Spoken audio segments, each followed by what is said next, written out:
Supreme court में हुई सुनवाई के दौरान 3 जजों की पीठ ने कोलकाता ट्रेनी डॉक्टर से बलात्कार और हत्या का विरोध कर रहे डॉक्टर्स को वापस काम पर लौटने का आदेश दिया। सीजेआई चंद्रचूड़ की अध्यक्षता वाली पीठ ने डॉक्टर्स को कहा कि आप काम पर जाइए, अगर आप काम पर नहीं लौटे तो आपके खिलाफ सख्त कार्रवाई की जाएगी। लेकिन सुप्रीम कोर्ट की दी गई डेडलाइन के बावजूद कोलकाता के आरजीकर अस्पताल के डॉक्टर्स ने हड़ताल को खत्म करने से इनकार कर दिया। सोमवार शाम उन्होंने घोषणा की कि वो इंसाफ की मांग के लिए अपनी हड़ताल को मजीद जारी रखेंगे। और इस खबर पर बात करने के लिए हमारे संवाददाता अंकित तिवारी जुड़ गए हैं। अंकित, सुप्रीम कोर्ट के समझाने के बल्कि कहने के बावजूद, आदेश देने के बावजूद भी डॉक्टर्स का ये रुख साफ करता है कि वो मानने वाले नहीं हैं। ऐसे में क्या लगता है आगे क्या हो सकता है और इससे नुकसान आम मरीजों का बहुत हो रहा है, ये एक समस्या है।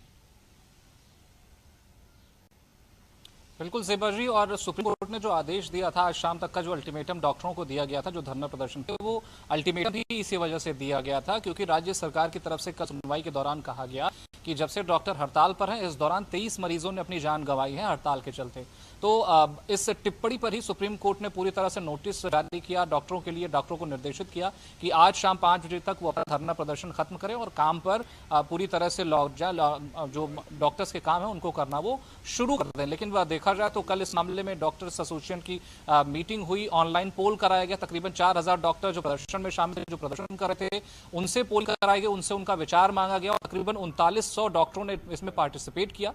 और जो रिजल्ट आया, उस रिजल्ट के बाद साफ तौर पर जो डॉक्टर की एसोसिएशन है ट्रेनी डॉक्टर्स की, उन्होंने हड़ताल को जारी रखने की बात कही है। आज स्वास्थ्य भवन का घेराव भी उन्होंने किया, स्वास्थ्य भवन तक मार्च भी की। प्रदर्शन लगातार अभी भी जारी है। अब राज्य सरकार की तरफ से देखा जाए तो राज्य सरकार ने तकरीबन 51 जो हॉस्पिटल प्रबंधन है, हॉस्पिटल आरजीकर हॉस्पिटल प्रबंधन ने 51 डॉक्टरों को नोटिस भेजा है। उस नोटिस में यह कहा गया है कि जब तक आप स्क्रीनिंग कमेटी के सामने अपनी बात नहीं रखते, जांच कमेटी के सामने आप बात रखेंगे, क्योंकि माहौल बिगाड़ने का आरोप आप लोगों पर है, माहौल बिगाड़ने की कोशिश आप कर रहे थे, तो ये आरोप लगाते हुए 51 डॉक्टरों को नोटिस भेजा गया है। वो इस जाएंगे जांच कमेटी के सामने, अपनी बात रखेंगे, उसके बाद ही उनको दोबारा से काम में वापस लिया जाएगा, दोबारा से वो काम कर पाएंगे।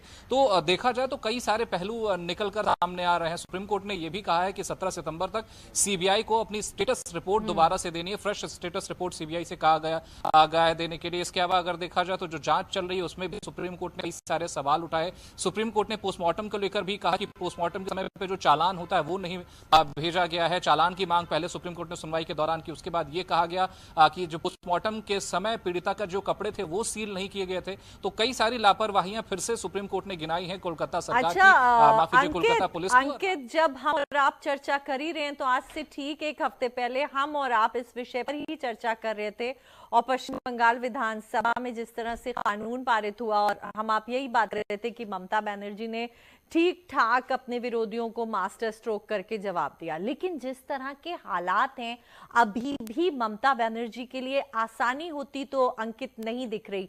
क्या लगता है आपको, इस पर भी एक चर्चा बनती है? बिल्कुल ज़ेबा जी, ममता बनर्जी के लिए जो कह सकते हैं कि जब वो कानून की बात कर रही थी, जिस तरह से उन्होंने 2 दिन का विशेष सत्र बुलाया, कानून उन्हें पारित करवाया, अपराजिता कानून उन्हें पारित करवाया, महिलाओं और बच्चों को के लिए कानून पारित हुआ, कई सारे इसमें क्लॉज चेंज किए गए, परिवर्तन किया गया इस कानून में। तो देखा जाए तो ये कहा जा रहा था कि ममता बनर्जी ने मास्टर स्ट्रोक खेला है और जो ममता बनर्जी के खिलाफ पूरी हवा एक चल रही थी उसको ममता बनर्जी ने कहीं ना कहीं कंट्रोल कर लिया है अपने इस मास्टर स्ट्रोक के जरिए। लेकिन कई सारे बयान ममता बनर्जी के सामने, जिनमें से एक बयान ये भी है कि अब आप रेप और हत्या के मामले से ध्यान हटाइए। ममता बनर्जी ने जनता से अपील की है और दुर्गा पूजा की तैयारियां शुरू करी है, जिस पर खुद पीड़िता की मां को बुरा लगा। उन्होंने टिप्पणी की है कि ममता जी पूरी तरह से गोलमोल तरीके से रवैया रहा है, राज्य सरकार का कोई समर्थन नहीं मिल रहा और हर जगह ममता दीदी यही कहती हैं कि राज्य सरकार पूरी तरह से पीड़ित परिवार का समर्थन कर रही है, लेकिन हमें कोई समर्थन नहीं दिया जा रहा है, यहां तक कि जांच ठीक से नहीं हो रही है। और ममता बनर्जी ने जिस तरह से बयान दिया कि आप इस पूरे मामले से ध्यान हटाइए और दुर्गा पूजा ऊर्जा पर ध्यान केंद्रित करिए। पश्चिम बंगाल की जनता को उन्होंने ये संदेश दिया। उस पर साफ तौर पर पीड़िता की मां ने कहा है कि ममता बनर्जी की इस असंवेदनशील टिप्पणी से वो बिल्कुल भी संतुष्ट नहीं है, उनको बहुत दुख हुआ है।